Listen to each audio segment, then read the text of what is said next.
मनोज जरांगे पाटील यांची आज नाशिकमध्ये शांतता रॅली आहे। मराठवाडा पश्चिम महाराष्ट्र पिंजून काढल्यानंतर जरांगे आता उत्तर महाराष्ट्रात आहेत।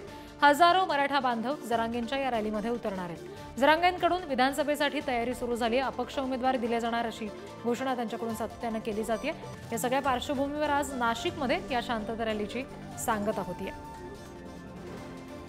समाजाला आरक्षण देणं शक्य नाही म्हणजे नाही देणार। ओबीसी म्हणून आरक्षण देणार नाही।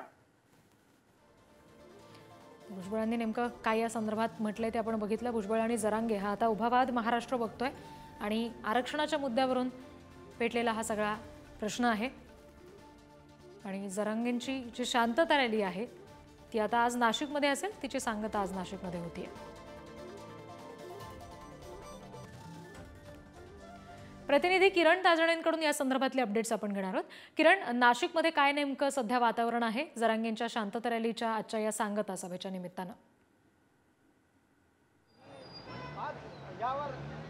रिद्धी, आपण सध्या सीबीएस चौक या ठिकाणी आहोत आणि याच ठिकाणी शांतता रॅलीचा समारोप होणार आहे आणि त्यानंतर या ठिकाणी सभा देखील पार पडणार आहे। सभेसाठी या ठिकाणी असं भव्य असं व्यासपीठ उभारण्यात आलेलं आहे। छत्रपती शिवाजी महाराजांचा पुतळा या ठिकाणी ठेवण्यात आलेला आहे आणि याच संपूर्ण परिसरामध्ये ही शांतता रॅलीची सभा पार पडणार आहे। खरं म्हणजे छगन भुजबळांचा बालेकिल्ला म्हणून ज्या नाशिकला ओळखलं जातं त्याच नाशिकमध्ये ही सांगता सभा होते, शांतता रॅली पार पडते आणि त्या सगळ्या दृष्टीने या ठिकाणी मराठा आंदोलकांकडून जोरदार तयारी करण्यात आलेली आहे। ठिकठिकाणी बॅनरबाजी या सगळ्या काळामध्ये आपल्याला बघायला मिळते। आपण जर बघितलं सध्याच्या घडीला तर या संपूर्ण सीबीएस चौक परिसरामध्ये मोठी वर्दळ असते। मात्र आजच्या दिवशी या सगळ्या वाहतूक मार्गामध्ये बदल करण्यात आलेला आहे। तपोवनपासून सुरू होणारी ही शांतता रॅली साधारणपणे आडगाव नाका, त्यानंतर निमाणी बस स्टँड, रविवार कारंजा आणि त्यानंतर मेयर सिग्नल आणि सीबीएस चौक अशा स्वरूपाचा हा सगळा शांतता रॅलीचा मार्ग आहे आणि त्या दृष्टीने आयोजकांकडून लाखोंच्या संख्येने या ठिकाणी आंदोलक येतील अशा स्वरूपाचा दावा करण्यात आलेला आहे। त्यामुळे पोलिसांच्या माध्यमातून देखील चोख बंदोबस्त ठेवण्यात आलेला आहे आणि या सगळ्या पार्श्वभूमीवर आता तयारी देखील अंतिम टप्प्यात आलेली आहे। साधारणपणे 11 वाजता या शांतता रॅलीला सुरुवात होणार आहे आणि त्या दृष्टीने आता आयोजकांकडून जोरदार तयारी केली जाते। रिद्धी जी, निश्चित किरण, धन्यवाद दिलेल्या या सगळ्या तपशिलांसाठी। यानंतर बातमीपत्रामध्ये आपण पुढच्या बातमीकडे जातोय। मनोज जरांगे पाटील यांची आज नाशिकमध्ये सभा होतीये। शांतता रॅलीमध्ये नांदगावचे शिंदेच्या शिवसेनेचे आमदार सुहास कांदे सहभागी होणार असं समजतंय।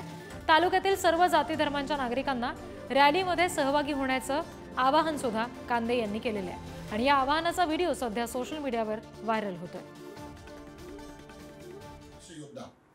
असे आदरणीय जरांगे पाटील साहेब उद्या नाशिकला शांततामय रॅली काढण्यासाठी नाशिकला येत आहेत। मी नांदगाव विधानसभा मतदारसंघाच्या सर्व समाजाच्या लोकांना विनंती करतो, जात पात धर्म पंथ न बघणारे आपले जरांगे पाटील साहेब हे उद्या येत आहेत। मी सर्वांना विनंती करतो की उद्या मी सुद्धा ह्या शांततामय रॅलीसाठी नाशिकला जात आहे।